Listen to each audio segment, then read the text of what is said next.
Hello everybody, thank you for tuning into the Forgotten Film channel. Today's Forgotten Film is Occult Forces. Released in 1942, this propaganda classic was commissioned by the German army while they were occupying France. After France was liberated, the people who created this film were purged for collaboration. Producer Robert Musard was sentenced to 3 years in prison. The writer Jean-Marc Rivera went into exile. He was purged in his absence.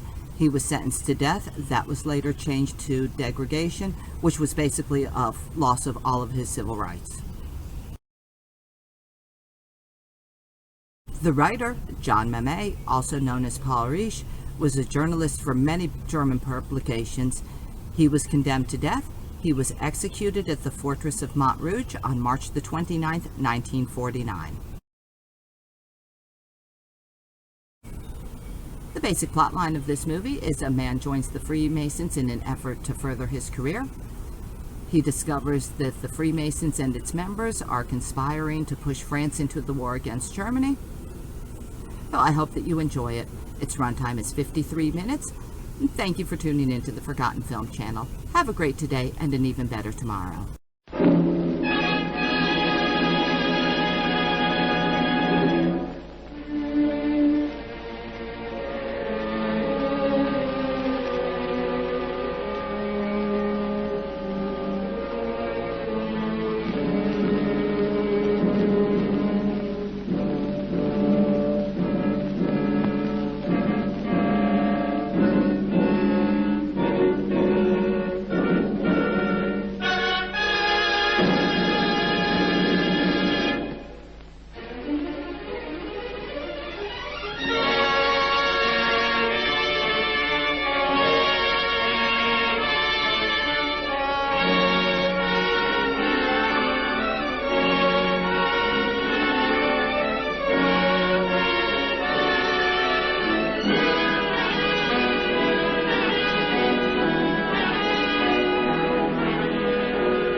De droite à gauche, ce Parlement ne représente que la corruption.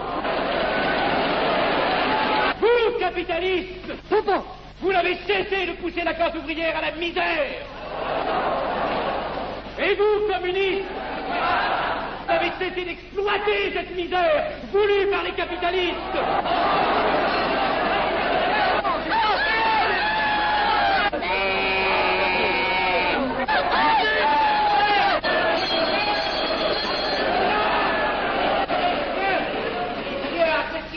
Et vous tous, parlementaires, désuets et périmés, n'insultez pas le parlementarisme.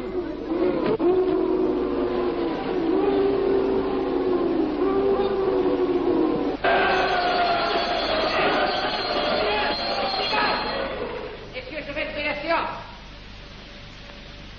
Continuez, monsieur Gasset. Messieurs, je n'ai plus rien à dire. J'ai eu conscience de vous dire quelques vérités. peut-être désagréable, mais utile. Non, ce ne sont pas quelques interruptions qui m'arrêteront. La communauté française ne se bâtira pas sur le conflit de la vieille bourgeoisie égoïste et du peuple affamé. C'est pourquoi je ne voterai pas ce projet qui donne satisfaction au capitalisme international et serait le bon prétexte pour les communistes à accentuer nos divisions. Je ne le voterai pas. Je serai sans doute le seul à ne pas le voter, car il semble que par une étrange aberration, la Chambre tout entière soit prête, comme toujours, à trahir l'intérêt français au bénéfice de certains intérêts internationaux très particuliers.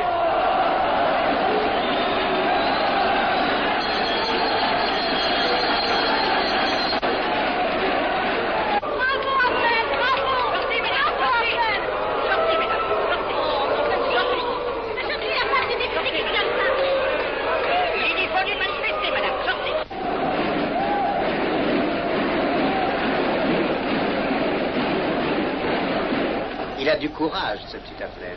Ces petits nationaux trop puritains nous font perdre notre temps. Il faudrait l'éduquer un peu. De quelle loge est-il?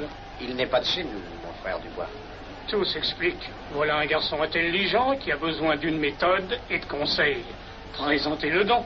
Il est sensible, il faudra procéder avec précaution. Envoyez-lui la rivière, il saura le persuader. J'y vais.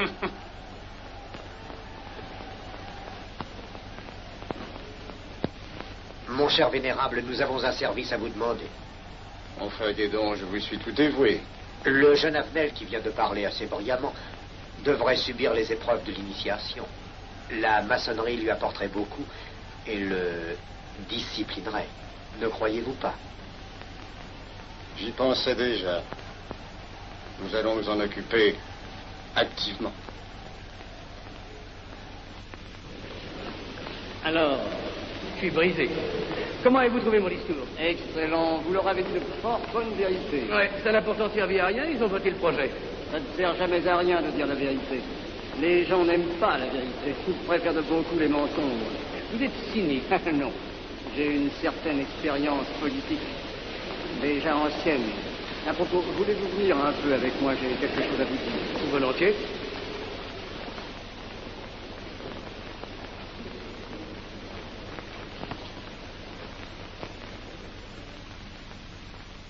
Oui, voyons, je voulais vous dire, si nous reprenions notre conversation sur la franc-maçonnerie, vous m'avez dit l'autre jour que vous étiez curieux de connaître cette association.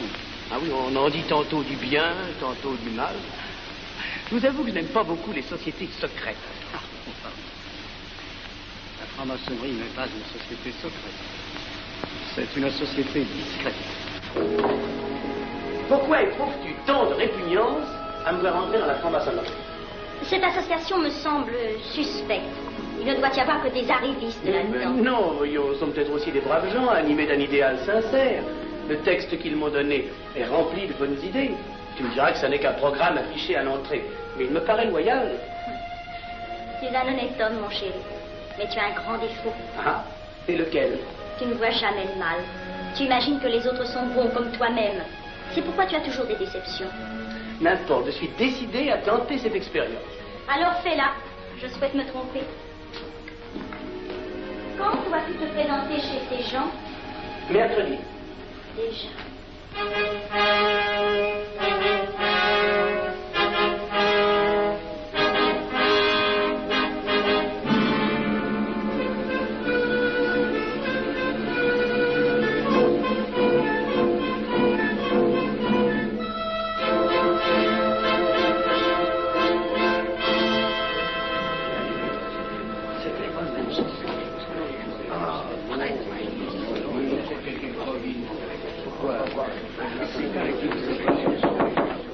Mes frères, les travaux reprennent force et vigueur. La tenue du comité a voté l'interrogatoire du profane Afnel. Nous allons lire les rapports confidentiels de nos enquêteurs. Pierre Afnel, né en 1902 à Laval, a fait sa première communion. Oh, mon frère Valérie, je vous en prie. Mais déclare ne pas pratiquer régulièrement. A même cessé de fréquenter l'église. Très bien. Mais s'avoue spiritualiste.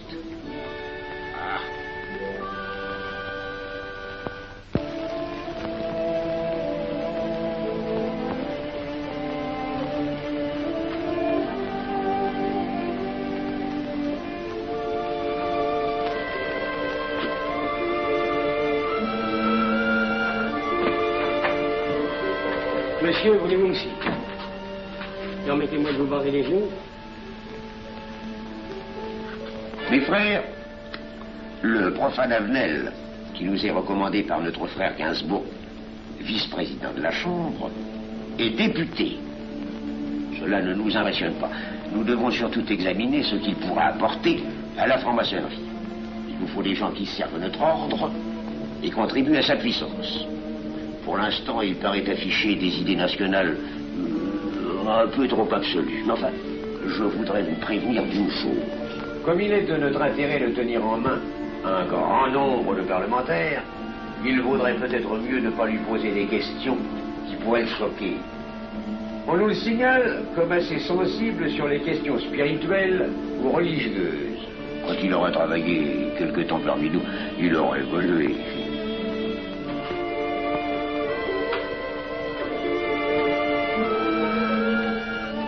Voilà, le silence le plus absolu, mes frères. Qui frappe ainsi régulièrement à la porte du temple? C'est un profane qui demande à être interrogé, vénérable maître. Faites entrer le profane.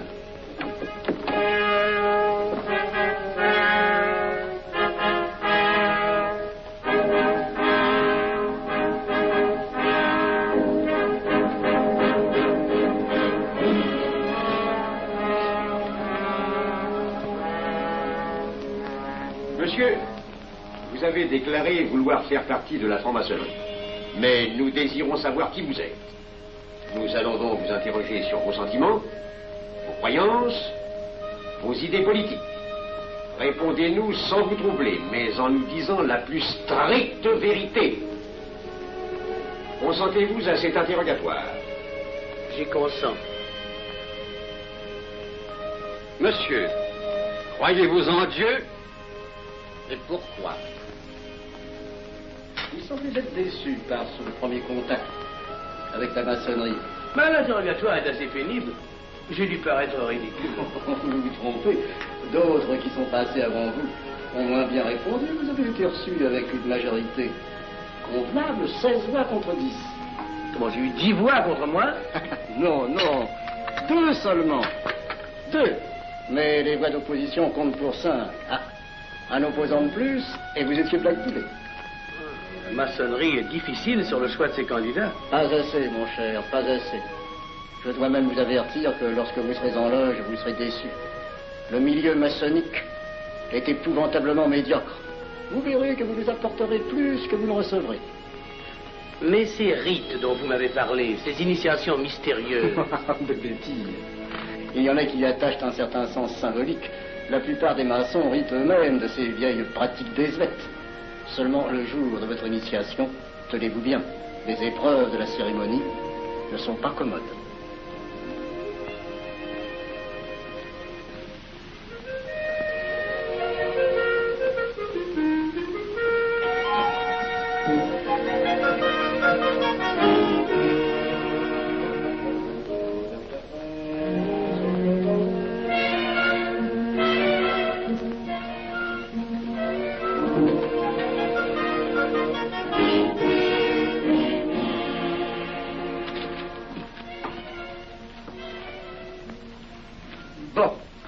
Attendez à la buvette, là.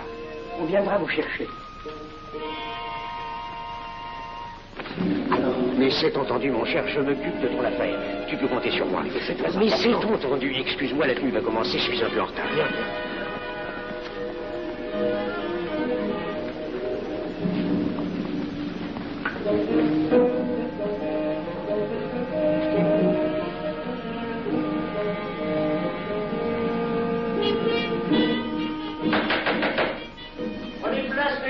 Nous allons ouvrir les travaux. Mon frère Durand, veuillez prendre place à l'ordre.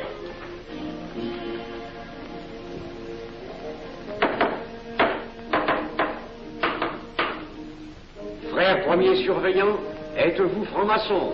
Mes frères me reconnaissent comme tel, vénérable maître. Frère second surveillant, quel âge avez-vous? 3 ans, vénérable maître. Frère premier surveillant, quel est le premier devoir d'un surveillant en loge? Vénérable maître, c'est de s'assurer que le temple est couvert. Veuillez vous en faire assurer par le frère couvreur.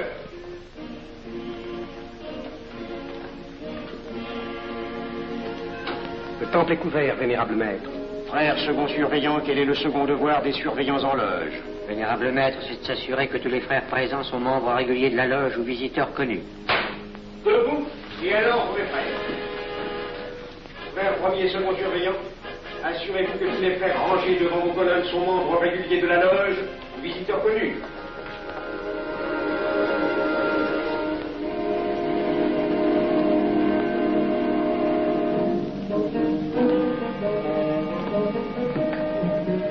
Vénérable maître, les frères qui décorent l'une et l'autre colonne sont membres réguliers de la loge ou visiteurs connus.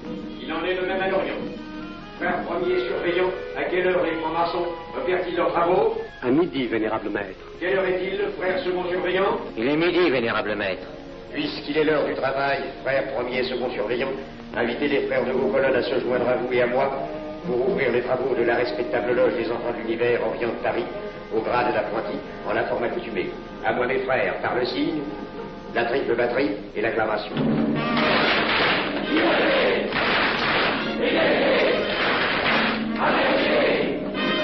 Prenez place, mes frères, les travaux sont ouverts.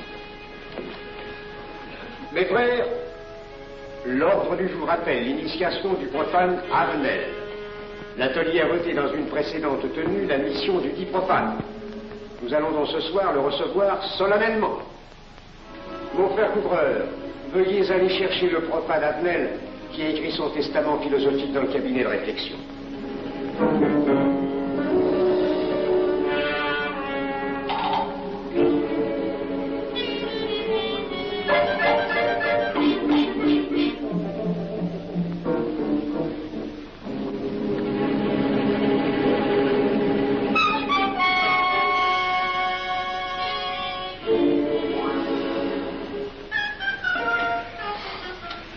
Rigolo leur truc.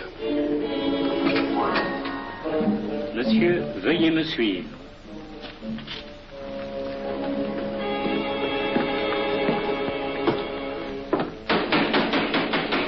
Qui frappe ainsi régulièrement à la porte du temple? Vénérable maître, c'est un profane qui demande à être reçu maçon s'il en est jugé digne. Frères, armez-vous de vos glaives. Faites entrer le profane.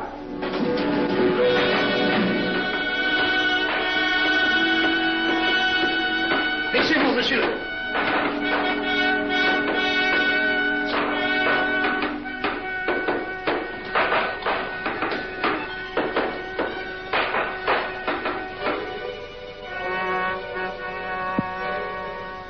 Monsieur, cette épée que vous sentez sur votre poitrine est toujours levée pour punir le parjure. Elle est le symbole du remords qui déchirerait votre cœur si vous deveniez traître à la société dans laquelle vous voulez entrer. Est-ce de votre propre volonté, en pleine liberté, que vous vous présentez parmi nous? Oui. C'est une institution qui ne procède que d'elle-même. Elle prend sa force dans la raison. Persistez-vous toujours dans vos intentions? Êtes-vous bien déterminé à vous soumettre aux épreuves, quelles qu'elles puissent être? J'y consens. En ce cas, confiez-vous à la main qui va diriger vos pas. Mais, comme il serait imprudent de s'imposer des obligations dont on ne connaîtrait pas l'étendue, il est de la sagesse de cette respectable assemblée de vous dire quels seront vos devoirs si elle vous admet dans son sein. Le premier est un devoir absolu de secret sur tout ce que vous pourrez entendre et découvrir parmi nous, ainsi que sur tout ce que vous verrez et saurez par la suite. Je dois exiger de vous un serment prêté sur la coupe des libations. Consentez-vous à le prêter? Oui. Frère expert, faites approcher le profane. Et vous, maître des cérémonies, apportez la coupe des serments. Présentez la coupe au profane.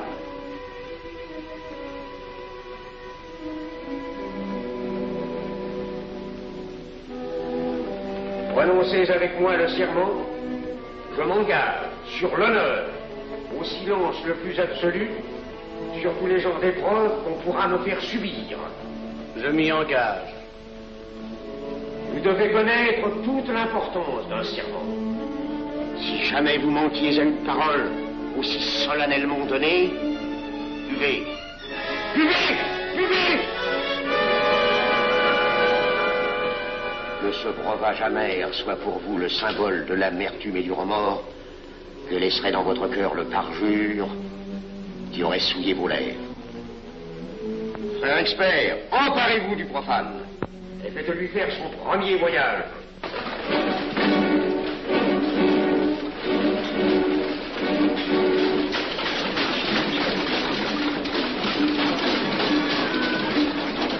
Là, c'est un profane qui demande à être reçu maçon. Comment ose-t-il l'espérer? C'est qu'il est libre et de bonne mœurs. Puisqu'il en est ainsi, qu'il passe.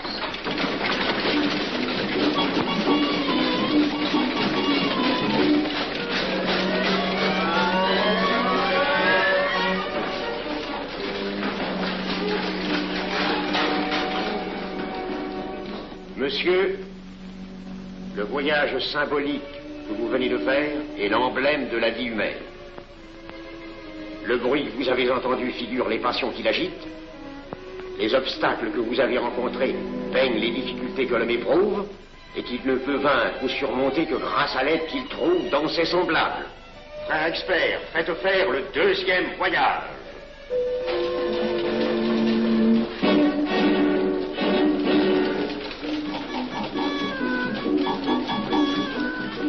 Qui va là? C'est un profane qui demande à être reçu maçon. Comment ose-t-il l'espérer? C'est qu'il est libre et de bonne mœurs. Puisqu'il en est ainsi qu'il passe, et qu'il soit purifié par l'eau.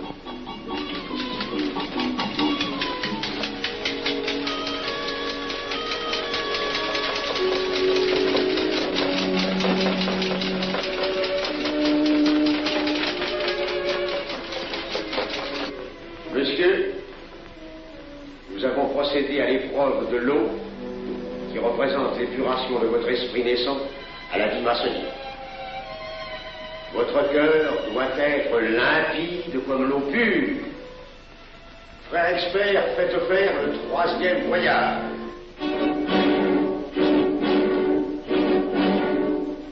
Qui va là? C'est un profane qui demande à être reçu maçon. Comment ose-t-il l'espérer? C'est qu'il est libre et de bonne mœurs. Puisqu'il en est ainsi qu'il passe par les flammes.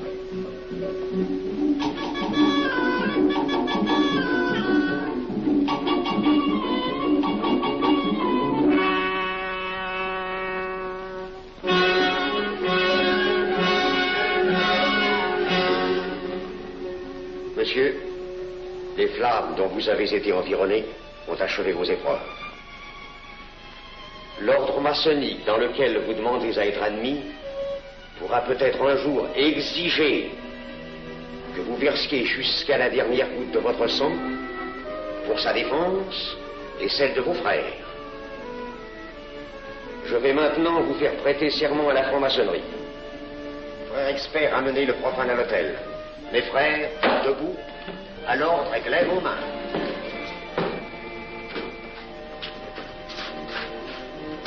Moi, Pierre Avenel.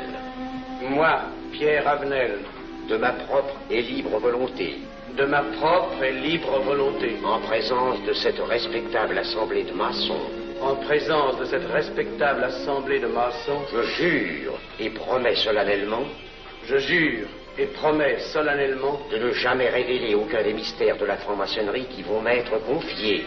De ne jamais révéler aucun des mystères de la franc-maçonnerie qui vont m'être confiés. Quelle idée saugrenue ton arrière-t-il de se faire recevoir franc-maçon? Je lui ai déconseillé tant que j'ai pu, mais tu sais comme il est entêté. Il va se trouver dans un milieu d'arrivistes si médiocre. On l'a pourtant bien prévenu. Pourvu qu'il ne lui arrive rien.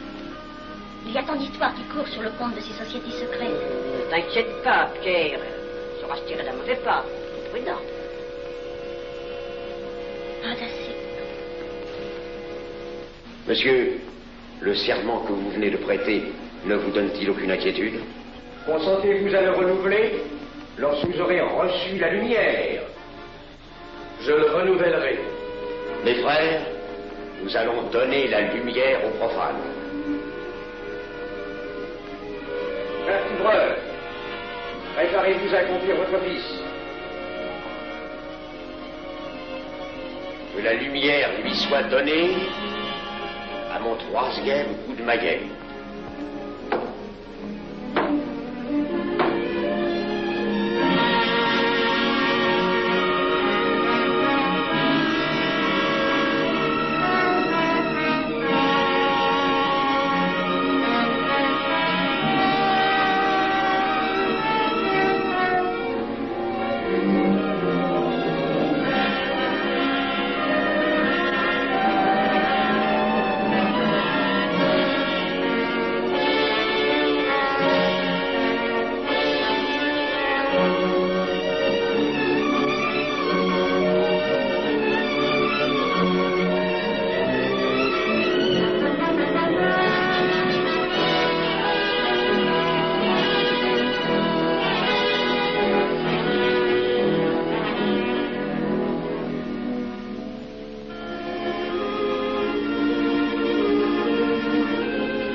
Ces glaives que vous voyez tourner vers vous vous annoncent que tous les maçons voleront à votre secours si vous respectez et si vous observez nos lois. Mais ils vous annoncent aussi que si vous trahissez votre serment, vous n'échapperez pas à la vengeance de tous les frères répandus sur la surface du globe et qui ont juré de punir le parjure. Le jurez-vous, mes frères? Nous le jurons.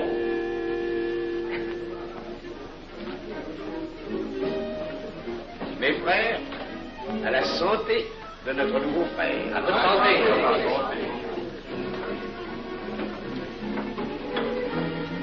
Mon très cher frère, qu'est-ce que vous pensez de cette soirée? Eh bien, c'est curieux. Cette cérémonie est très impressionnante. Mon cher frère, pourrais-je vous laisser ma carte au cas où vous auriez besoin de mes services? Je vends de tout. De la bonneterie, des chaussures, du savon à des prix invraisemblables. Tu permets, mon cher Lévi-Stein? Je t'en prie. Mon frère Avenel, nous allons bientôt vous mettre en contribution. Oui, un de nos amis de notre loge voudrait un bureau de tabac. Le Grand Orient est submergé de monde en ce moment. Avec vous, ça ira peut-être un peu plus vite. Volontiers. Je vous remercie. Ah, dans quelque temps, je vous parlerai aussi d'une autre affaire. Depuis plusieurs années, j'ai droit à la Légion d'honneur. Je ne m'en suis jamais occupé, je n'ai pas voulu déranger nos amis pour ça. On leur demande déjà tellement de choses, n'est-ce pas? Vous m'aiderez? À votre service. Merci beaucoup. Alors, on l'envoie. Ah non, pas comme ça. Voyez-vous, des petits coups secs avec le pouce, là, comme ça. Tampon? Bon, essayez. Tampon? Bon, et ben voilà. Avec ce signal-là, on ouvre toutes les portes.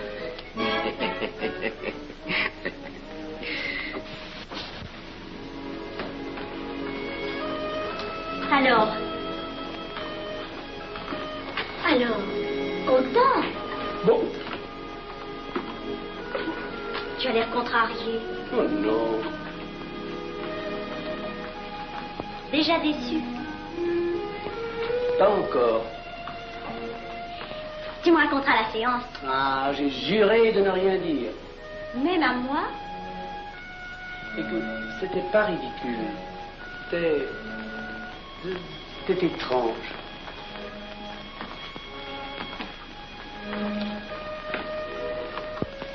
Mon chéri. Oh, mon chéri, c'est idiot, mais j'ai peur pour toi. Qu'est-ce que tu veux qu'il m'arrive? Oh, grand.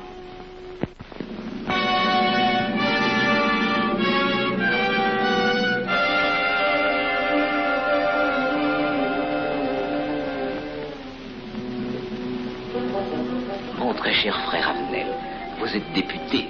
J'ai un service à vous demander. Tous les détails sont là aussi. Mon très cher frère, si vous pouviez m'obtenir cette place, vous me feriez plaisir. Mon cher, donnez donc un coup de téléphone au préfet, qu'il m'ôte cette contravention. Demandez la liberté et le scandale fascinateur. Mon très cher frère Avenel, j'ai besoin d'un bon témoin de moralité dans un procès. C'est un de nos frères qui passe en correctionnel. Il est bien un peu coupable, mais avec un peu d'appui. Et pour manifester cette solidarité maçonnique, je suis sûr que vous voudrez bien vivre. L'arrestation du banquier Charles Lévy. Le faille des banques coopératives. Un nouveau scandale financier. Il faut l'exclure, c'est une fripouille. Oui, évidemment, c'est une fripouille, mais puisque personne ne le sait, nous pouvons le garder parmi nous. Non. Mais je comprends très bien vos réactions, mon cher Amnel. Mais tenez, je vais vous citer un exemple. J'ai vécu pendant 20 ans en maçonnerie avec un frère que je considérais comme un escroc. Ben, je n'ai rien dit. Parce que c'était un excellent maçon. Nous ne sommes pas du même avis.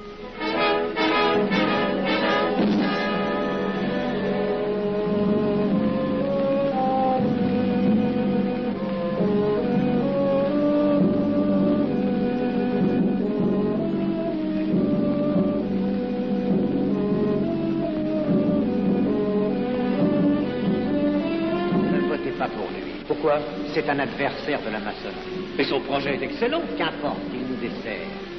Vous n'avez pas l'air de mon être.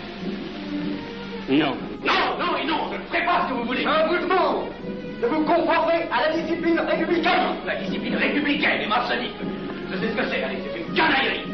Mon frère, ne laissez pas vos paroles dépasser votre pensée. Oh, ne croyez pas que je sois en colère, non, j'ai tout mon sang-froid au contraire. Et c'est pour ça que je ne voterai pas cette loi unique. Vous détruisez ce pays en l'empoisonnant doucement. Amnel, vous ne parlez pas sérieusement. Mais vous ne comprenez donc rien.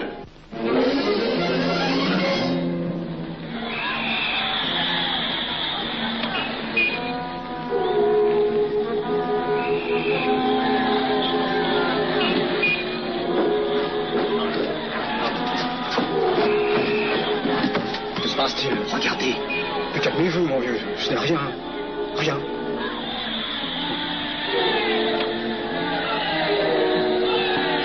Que croyez-vous qu'on doit faire? Rien. Surtout rien. Pas de pareil cas que t'attends. Et croyez-moi, il n'y aura pas d'incident. Tous ces gens vont rentrer se coucher. Ils sont fatigués de crier.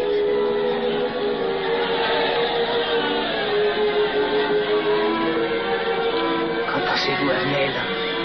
Je voudrais être avec eux, place de la Concorde. Vous ne parlez pas sérieusement? J'ai pas envie de rire.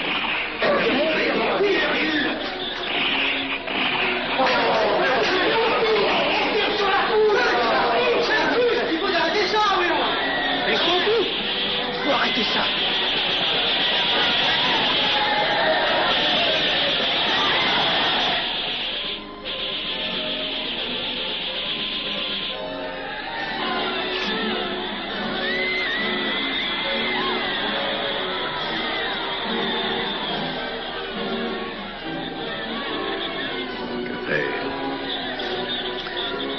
Trop tard.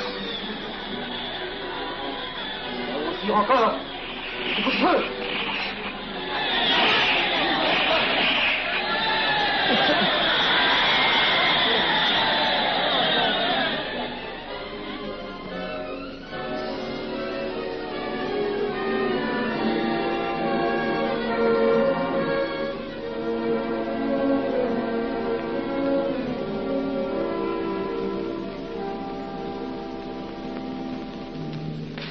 Messieurs, nous avons établi définitivement la liste des membres de la commission d'enquête. Tout le monde est bien d'accord pour la soumettre au vote de la Chambre. Pas d'objection? Le projet est accepté à l'unanimité. La séance est levée.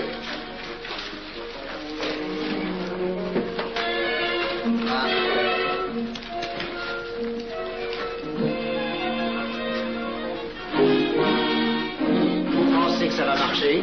Je ne prévois pas d'opposition. Si cela est ainsi, nous risquons de nous en tirer. Je le crois sincèrement. Nos frères députés nous attendent dans un salon voisin. Ils sont impatients de vous entendre. Allons-y. Arnel. À propos, cher ami, je vous ai mis d'office dans la commission d'enquête. Moi, pourquoi? C'est indispensable. J'ai besoin de vous. Venez avec nous.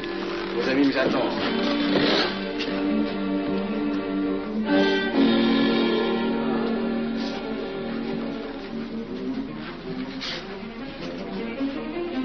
Mes frères, puisque nous sommes entre nous, je puis vous dire bien confidentiellement que nous allons traverser ces événements graves sans trop de dommages. La commission vient d'accepter tout à l'heure les listes que nous avons proposées pour la commission d'enquête. Beaucoup de nos adversaires en font partie, mais dans l'ensemble, les maçons sont encore en majorité. Rassurez-vous donc, ni la République ni la maçonnerie ne sont perdues.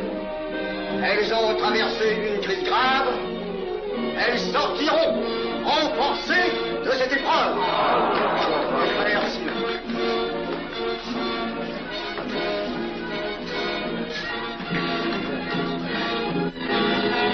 Demandez l'anti-Marfon, le scandale de la commission d'enquête.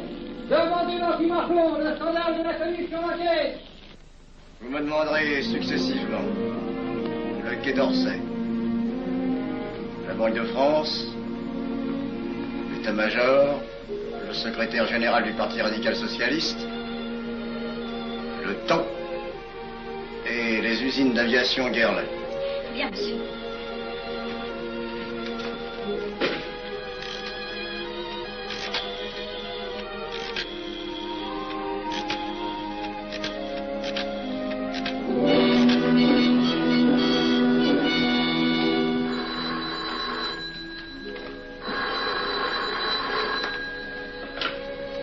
Allô, le chef de cabinet du ministre.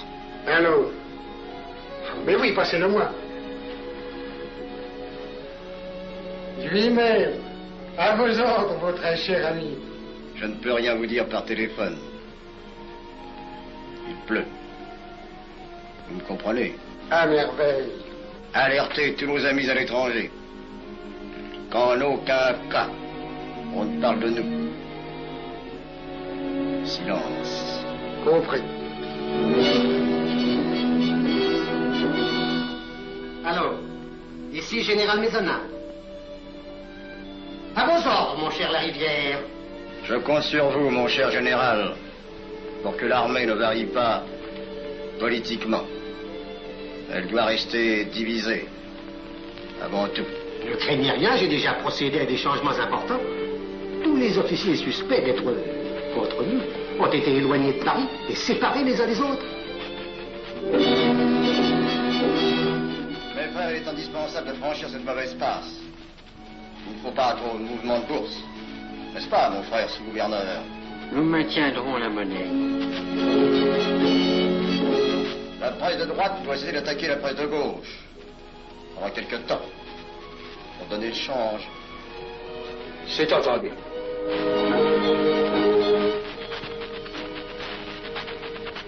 Les partis de gauche doivent faire entente avec ceux du centre.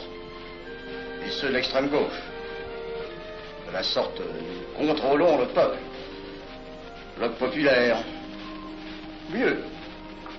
Front populaire. Bien. Quant à vous, mon cher Garlet, j'ai reçu ce matin une communication d'étrangers. On nous demande d'envoyer immédiatement du matériel d'aviation en Espagne. Moyennant quoi nous aurons tous les appuis politiques nécessaires. Même nos prototypes. Surtout nos prototypes. Ne croyez-vous pas que ce serait dangereux pour notre défense nationale? Faites ce que je vous dis.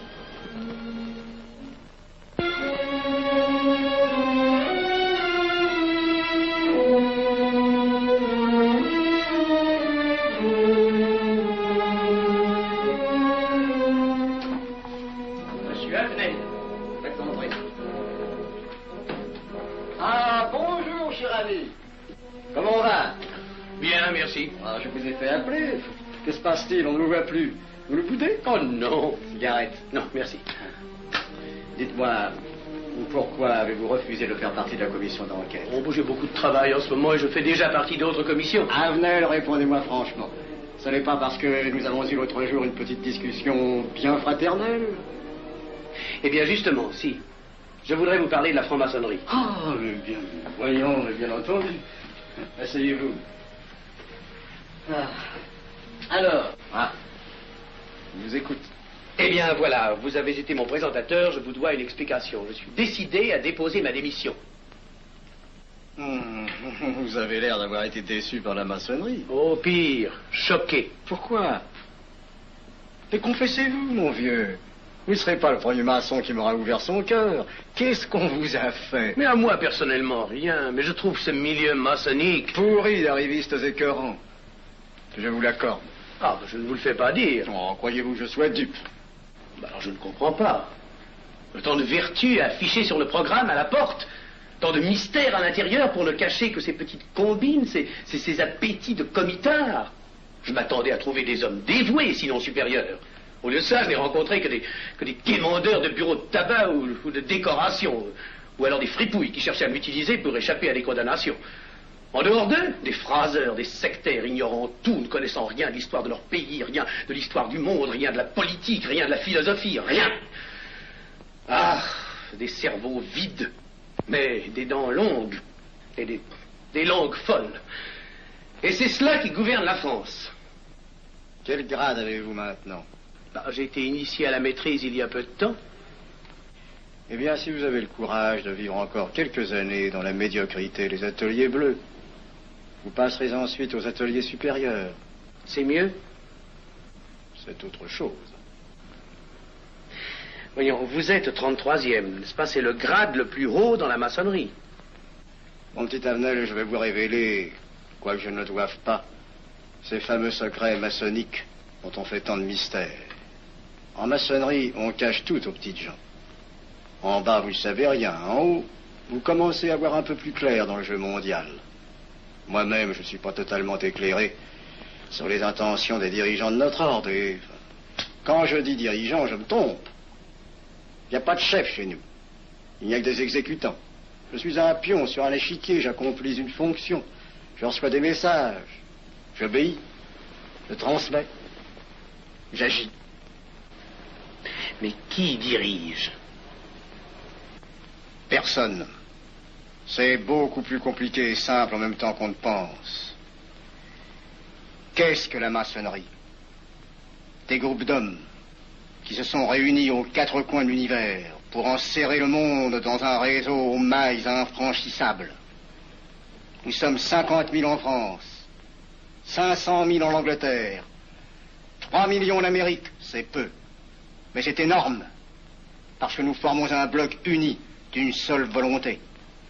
Nous rayonnons partout, nous commandons partout. Ici, 300 parlementaires sont francs-maçons. En Angleterre, le roi fait partie de notre ordre. Aux États-Unis, le président est 32e. Il n'y a pas un pays où nous n'ayons nos appuis secrets, nos hommes, nos banques, nos groupes dévoués. Et ceci n'est rien. Je ne vous montre là de la maçonnerie que la puissance physique. Il y a peut-être autre chose. Mais quoi? Une doctrine supérieure. Une antique expérience des forces du monde qui nous permet de pousser les peuples tantôt vers la vie, tantôt vers la mort, quand il le faut. La mort? Je croyais la maçonnerie attachée à la paix. À une certaine paix. Notre paix. Sinon,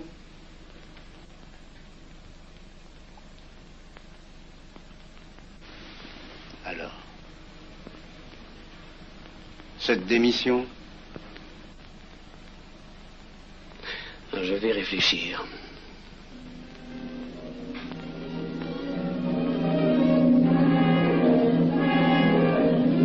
Alors, il n'y a qu'une solution, la guerre. Pour réussir à déclencher la guerre, la maçonnerie a besoin de tous ses hommes. Sur combien de voix pouvons-nous compter à la Chambre? Nos frères parlementaires sont à peu près tous sûrs. Sauf un que j'oserais nommer, car il fait partie de notre loge. Qui donc? Avenel. Il tient des propos contre le Grand Orient et qu'il accuse de vouloir déclarer la guerre à l'Europe. Je n'ai jamais eu confiance en ce type-là. C'est une faute de l'avoir laissé entrer ici. Nous pouvons encore leur amener de meilleurs sentiments. D'autres que vous réussissiez. Qui sait? Nous avons peut-être les moyens pour ça.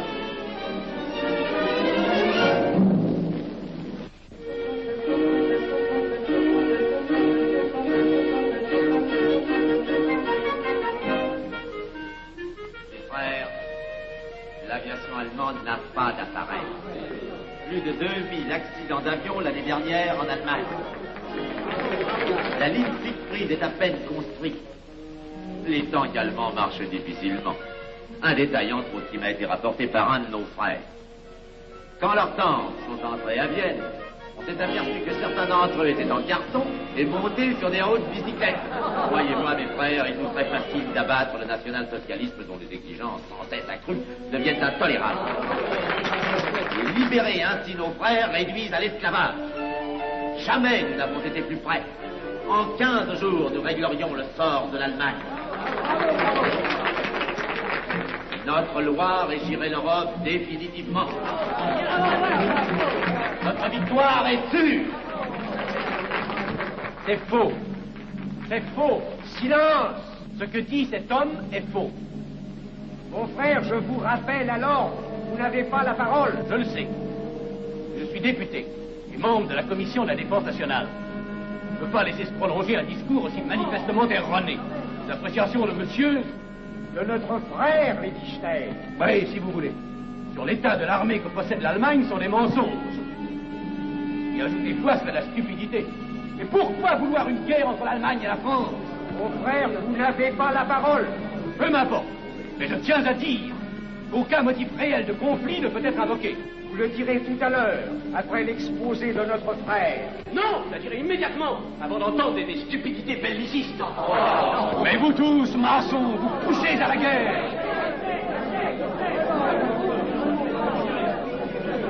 Pour que ce pays soit gouverné par vos lois, par les Juifs et la maçonnerie surtout. Le peuple français ne se battra pas pour défendre une idéologie fumeuse, un régime ignoble, une république pourrie. Mon frère Abnel, je vous prie de couvrir le temple.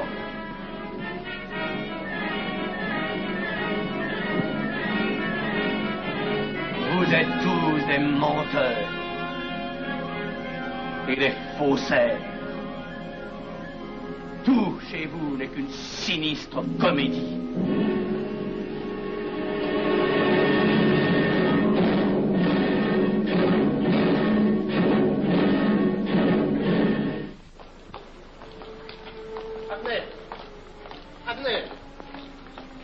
Abnel, excusez-moi, comme vous, j'habite Neuilly, c'est pourquoi je me permets de vous rejoindre. Oui, vous avez fort bien fait, monsieur. J'étais près de vous à la CNU. Je voulais vous féliciter. Oh, merci. Vous avez très bien fait de leur crier des vérités. Ce sont des fous. Malheureusement, il est impossible de leur faire entendre raison. Les événements sont pourtant indiscutables. Oui, oui.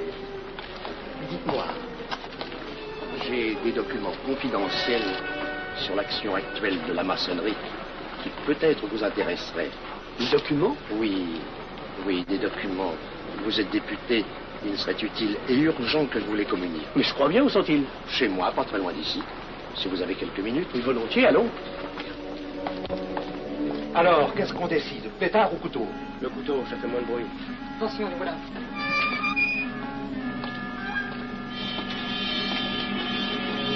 Un instant, je vais voir si...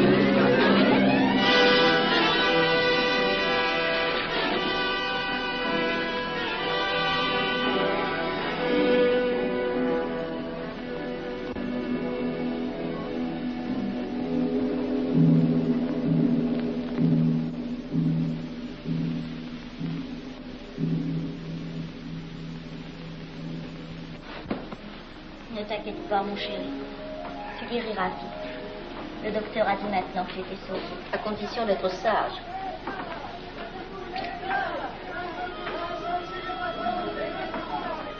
Qu'est-ce qu'on entend? C'est la mobilisation générale, mon chéri. Quoi, la mobilisation? Ne t'agite pas, je t'en supplie. Je n'aurais pas dû te le dire, mon Dieu.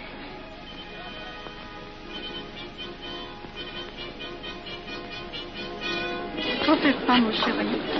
Tu reviendras vite.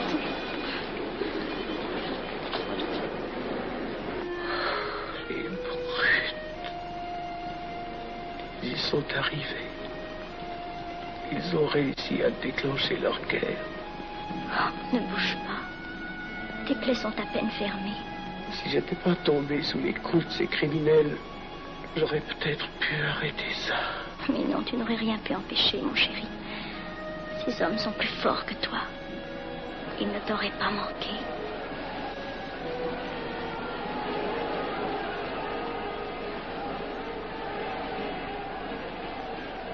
Qu'est-ce que c'est?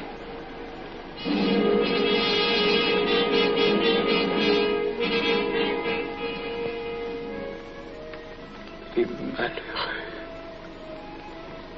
S'ils savaient ce que je sais.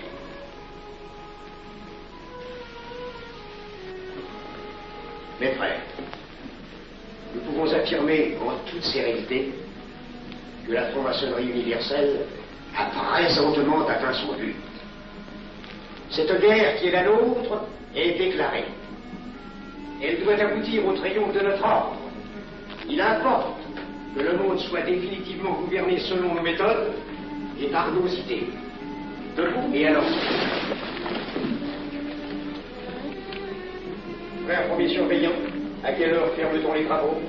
À minuit, vénérable maître. Quelle heure est-il, frère second surveillant? Minuit, vénérable maître. Puisqu'il est minuit et que nous avons accompli notre œuvre, je déclare les travaux clos avant toute baguette. Retirons-nous en paix, mes frères, sous la loi du silence.